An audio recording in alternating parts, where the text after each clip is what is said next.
In previous class हमने देखा था example number 5 of chapter number 5 magnetism and matter, जो काफी कॉन्सेप्ट बेस्ड क्वेश्चंस था और आई विश आपको अच्छे से समझ में भी आया होगा। इन दिस क्लास बच्चा पार्टी हम देखने वाले एग्जांपल नंबर 6। तो चलिए जल्दी से स्टार्ट करते हैं एग्जांपल नंबर 6 को। क्वेश्चंस कह रहा है कि many of the diagram given in figure show magnetic field lines thick lines in the figure wrongly, मतलब कि गलत है। Point out what is wrong with them, और हमें यह भी पॉइंट आउट करना है कि उसमें क्या गलत है। Some of them may describe electrostatic field lines correctly, point out which one, मतलब कि इसमें से कुछ फिगर्स इलेक्ट्रोस्टैटिक फील्ड लाइंस भी दिखा रही है, तो उसे भी हमें पॉइंट आउट करना है। ठीक है बच्चों, तो हम बारी बारी से काम करेंगे। चलिए, तो सबसे पहले हम ऑब्जर्व करते हैं पॉइंट ए को। ठीक है, तो ये फिगर देखिए क्या दिखा रही है। यहां पे एक करंट कैरिंग वायर दिखाया है। ठीक है, करंट कैरिंग वायर है जिसमें से कोई करंट पास हो रहा होगा, सपोज आई।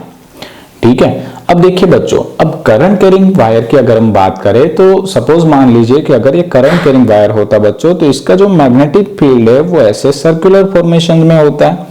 ठीक है, हम जानते हैं ना राइट हैंड थंब रूल, मतलब कि मान लीजिए कि अगर यहाँ पे करंट जो है वो ऊपर की साइड जा रहा है, तो आपका जो मैग्नेटिक फील्ड होता है वो फिंगर की डायरेक्शंस में होता है। राइट, तो यहाँ पे आप स्क्रीन पे देखिए कि यहाँ पे आपका जो मैग्नेटिक फील्ड है वो इस डायरेक्शन में होगा। ठीक है, तो मैग्नेटिक फील्ड इस डायरेक्शन में होगा, तो मैग्नेटिक फील्ड लाइंस जो होती है वो टेंजेंशियल टू मैग्नेटिक फील्ड होती है, यानी कि यहाँ पे मैग्नेटिक फील्ड की डायरेक्शन कुछ ऐसी आनी बनती। ठीक है, ऐसी आती।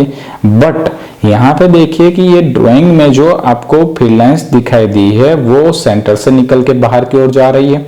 इसका मतलब ये होता है बच्चों कि यहाँ पे ये जो ड्राइंग है वो मैग्नेटिक फील्ड लाइंस नहीं दिखा रही है, ये ड्राइंग गलत है।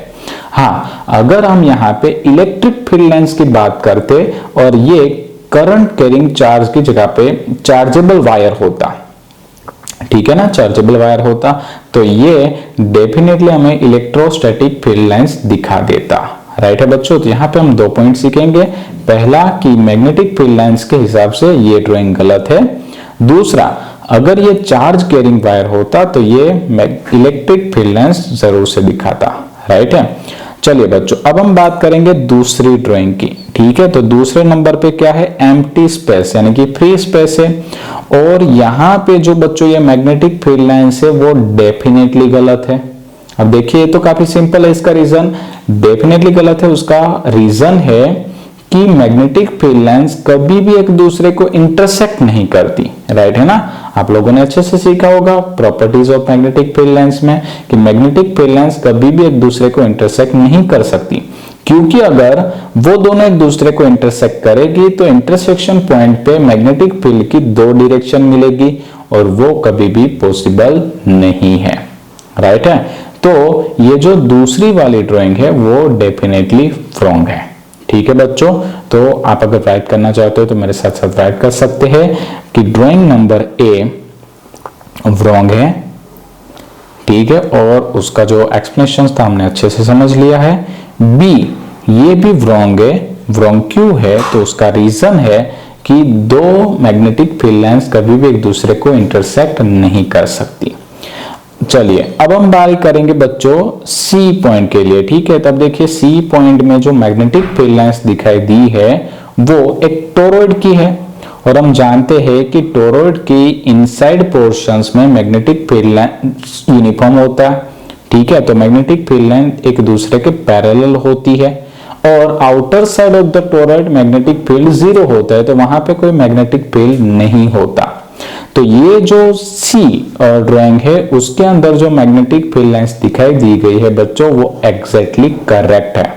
ठीक है, तो हम यहाँ पे नोट कर देंगे C point is a correct, सही है, एकदम करेक्ट मैग्नेटिक फील्ड लाइंस दिखाई दे रही है हमें उसके अंदर। राइट, चलिए अब डी पॉइंट की बारी करते हैं। अब देखिए डी पॉइंट में बच्चे लोग क्या है, एक सोलेनॉइड दिखाया गया है।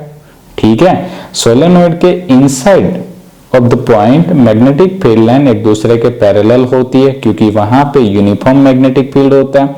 तो अगर हम इसके इनसाइड पॉइंट को ऑब्जर्व करेंगे तो हमें लगेगा कि ये फील्ड लाइंस करेक्ट है।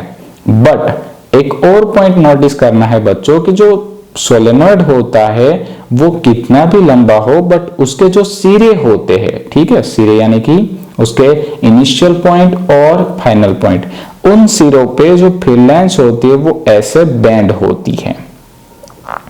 ठीक है बच्चों, ऐसे लूप बनाने की ट्राई करती है, ऐसी लूप बनाने की ट्राई करती है, ठीक है, क्योंकि हमें पता है कि magnetic field line close loop बनाती है, तो ये ऐसे लूप बनाने की ट्राई करेगी। तो दोनों सोलेनॉइड के दोनों सिरों पे जो मैग्नेटिक फील्ड लाइंस है वो एकदम स्ट्रेट नहीं होती, वो थोड़ी सी बेंड होती है। और यहाँ पे जो हमें ड्राइंग दी गई थी उसमें तो मैग्नेटिक फील्ड लाइंस एकदम स्ट्रेट दिखाई दी गई थी। उसका मतलब कि ये जो हमारी ड्राइंग थी, ड्राइंग नंबर डी, वो थोड़ी सी गलत है, राइट है। तो हम यहाँ पे नोट कर देंगे कि डी ड्राइंग इज रॉन्ग। ठीक है, समझ में आ रहा है बच्चे लोग। चलिए अब अभी लेक्चर कंटिन्यू रहेगा क्योंकि अभी और क्वेश्चन है हमारे पास। चलिए अब देखिए ई पॉइंट को ऑब्जर्व करिए। एक्चुअली ये जो ई पॉइंट है वो हमें एक बार मैग्नेट की मैग्नेटिक फील्ड लाइंस दिखाई दे रहा है, ठीक है। अब देखिए बार मैग्नेट्स में क्या है कि अगर मान लीजिए कि ये नॉर्थ पोल हुआ और ये साउथ पोल हुआ, तो मैग्नेटिक फील्ड जो है वो नॉर्थ में से बाहर निकल रहा है, साउथ में अंदर जा रहा है। मतलब कि यहाँ पे जो ये ड्राइंग ई है वो एकदम करेक्ट है, ठीक है, उसमें कोई चेंज नहीं है, एकदम डेफिनेटली करेक्ट है, राइट। चलिए बच्चों अब बात करेंगे उसके बाद वाली यानी कि एफ ड्राइंग की। तो आप इस एफ ड्राइंग को ऑब्जर्व करिए, यहां से जो मैग्नेटिक फील्ड लाइन है वो बाहर निकल रही है, यहां से अंदर दाखिल हो रही है, यहां से अंदर दाखिल हो रही है, यहां से बाहर निकल रही है, ठीक है। अब देखिए बच्चे लोग, सपोज मान लीजिए कि ये दोनों मैग्नेटिक प्लेट है, तो अगर मैग्नेटिक प्लेट होती तो मैग्नेटिक प्लेट में से जो मैग्नेटिक फील्ड लाइंस बाहर निकलती है वो कभी भी इस पैटर्न से नहीं जाएगी, मतलब यहां से अंदर दाखिल होती है बाहर निकलती है, वो हमेशा क्लोज लूप बनाने की ट्राई करेगी। यानी कि ये जो फील्ड लाइंस है वो इस तरफ से घूमने की ट्राई करेगी, ये इस तरफ आने की ट्राई करेगी, सिमिलरली यहाँ पे भी एक क्लोज लूप बनाने की ट्राई करेंगे, राइट। बट यहाँ पे ऐसा नहीं हो रहा है, मतलब कि ये जो ड्राइंग है वो मैग्नेटिक फील्ड लाइंस नहीं हो सकती, ओके। बट अगर यहाँ पे ही मैं अगर एज्यूम करूं कि यहाँ पे पॉजिटिव और नेगेटिव चार्जेबल प्लेट्स है, तो डेफिनेटली बच्चा पार्टी कि ये इलेक्ट्रिक फील्ड लाइंस हो सकती है, ठीक है। अगर ये इलेक्ट्रिक फील्ड लाइंस होती तो ये ड्राइंग एकदम करेक्ट थी पॉजिटिव और नेगेटिव प्लेट के लिए, ठीक है। तो यहाँ पे देखिए दो पॉइंट्स हमें राइट करने होंगे। पहला पॉइंट क्या होगा कि फॉर मैग्नेटिक फील्ड लाइंस ये फिगर रॉन्ग है, फॉर इलेक्ट्रिकल फील्ड लाइंस ये फिगर करेक्ट है। ओके बच्चों, समझ में आया सभी लोगों को। चलिए अब हम बात करेंगे लास्ट वाली फिगर की।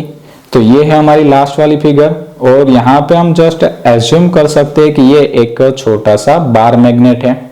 अब देखिए बार मैग्नेट की जो फील्ड लाइंस होती है वो साउथ टू नॉर्थ होती है और यूनिफॉर्म होती है, तो ये करेक्ट था।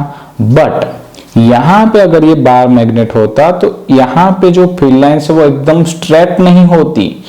बाय एम्पियर सर्किटल्स लॉ ये जो मैग्नेटिक फील्ड लाइंस होती है वो इन सिरों पे कर्व शेप में होती है, ठीक है, जो हमें दिखाया नहीं गया। यहाँ पे फील्ड लाइंस कैसी दिखाई दे रही है, स्ट्रेट लाइन, जो कभी भी पॉसिबल नहीं है, राइट है। तो यहाँ पे हम लिख सकते हैं कि by Ampere's law we write that this field lines show in this figure is wrong, ठीक है। तो ये फील्ड लाइंस भी गलत है, राइट है बच्चों। तो ये भी एक कॉन्सेप्ट बेस्ड क्वेश्चन था और काफी इजी भी था और आई होप आप लोगों को अच्छे से समझ में आया है। इन नेक्स्ट क्लास बच्चा पार्टी हम मिलेंगे एग्जाम्पल नंबर 7 के साथ। Thank you.